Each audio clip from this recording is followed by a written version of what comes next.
I'm going to read the book of Matthew chapter 25 starting from verse 14, and this is the parable of the talents, if you may. And it says, "Again, the kingdom of heaven will be like a man going on a journey, who called his servants and entrusted his wealth to them. To one he gave 5 bags of gold, to another 2 bags, and to another 1 bag, each according to his ability. Then he went on his journey. The man who had received 5 bags of gold went at once and put his money to work and gained 5 bags more. So also the one with 2 bags of gold gained 2 more. But the man who had received 1 bag went off, dug a hole in the ground, and hid his master's money. After a long time, the master of those servants returned and settled accounts with them. The man who had received 5 bags of gold brought another 5. 'Master,' he said, 'you entrusted me with 5 bags of gold. See, I have gained 5 more.' His master replied, 'Well done, good and faithful servant. You have been faithful with a few things. I will put you in charge of many things. Come and share your master's happiness.' The man with 2 bags of gold also came. 'Master,' he said, 'you entrusted me with 2 bags of gold. See, I have gained 2 more.' His master replied, 'Well done, good and faithful servant. You have been faithful with a few things. I will put you in charge of many things. Come and share your master's happiness.' Then the man who had received 1 bag of gold came. 'Master,' he said, 'I knew that you were a hard man, harvesting where you have not sown, and gathering where you have not scattered seed. So I was afraid and went out and hid your gold in the ground. See, here is what belongs to you.' His master replied, 'You wicked, lazy servant. So you knew that I harvest where I have not sown and gather where I have not scattered seed? Well then, you should have put my money on deposit with the bankers, so that when I returned, I would have received it back with interest. So take the bag of gold from him and give it to the one who has 10 bags. For whoever has will be given more, and they will have an abundance. Whoever does not have, even what they have will be taken from them. And throw that worthless servant outside into the darkness, where there will be weeping and gnashing of teeth.'" That is Matthew chapter 25, starting from verse 14 to 28.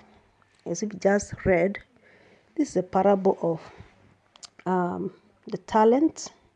These servants were entrusted each with several talents according to their abilities, as the Bible have just told us.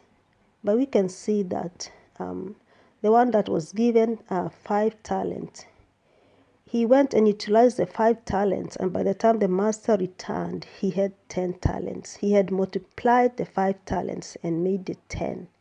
The one who had 2, he also did the same. He multiplied the 2 and he had 4 by the time the master returned. But what happened to the one who was given 1? He thought, "Oh, why should I even make use of this? It's only 1. This master wants to come and reap where he did not sow, so I can't be bothered." He just went and dug a hole and hid the talent. And so this is what happens even with us. God gave each one of us talents, or talent according to our abilities. Whatever God gave you, He knew that you were well capable of utilizing it to its full potential.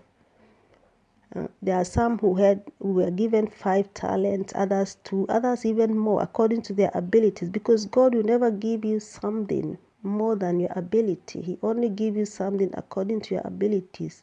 And this is what happened with this master. He gave the servants their talent according to their abilities. And so the one who was given 1, I don't know what went on into his mind. Maybe he thought it's a worthless talent. Maybe he thought it was insignificant. Maybe he was even envying others who had more talents than him. I don't know what went on in his mind, but he decided he's not going to utilize his talent. He just went and buried it in the ground. And so when the master returned, even the one that he had was taken from him and given to the one who had more. So are you there? And you know that there is that talent God gave you, and you decided to just bury it in the ground. You decided there is no use. I'm speaking to you now. There is a reason God gave you that talent or those talents, depending on your ability. He knew that you were well capable of utilizing that talent to the best of your ability. It may be one, it may be two, it may be 3, 4, 5, and so on and so forth. But he knew what you were capable of. You know what? It doesn't matter how many talents you have. It doesn't matter your ability. What matters is that whatever God has given you, you utilize it to the best of your ability. God is looking for your faithfulness. In whatever He has entrusted you with, He is looking for your faithfulness. It's just that one talent, that talent you think that is not significant, that talent you think nobody notices. God wants you to be faithful in that. That is what matters. That is what matters to God. So I want to encourage you. Have you buried your talent? Do you think that is not worth it? I want to encourage you to start utilizing that talent, because when God returns, when Jesus comes back, what will matter is, have you used your talent? Have you multiplied it? Will He say, well done, good and faithful servant? Or He'll come and find that you buried your talent, for whichever reason. So think about that. And know that God is looking for your faithfulness. It's not the amount of talent, how many talents you have. It's your faithfulness He's looking at. In that little thing, in that little talent that you don't consider significant, He's looking for your faithfulness. God bless you. And remember, be faithful. Be faithful even in that little talent. With little or with much, God is looking for your faithfulness.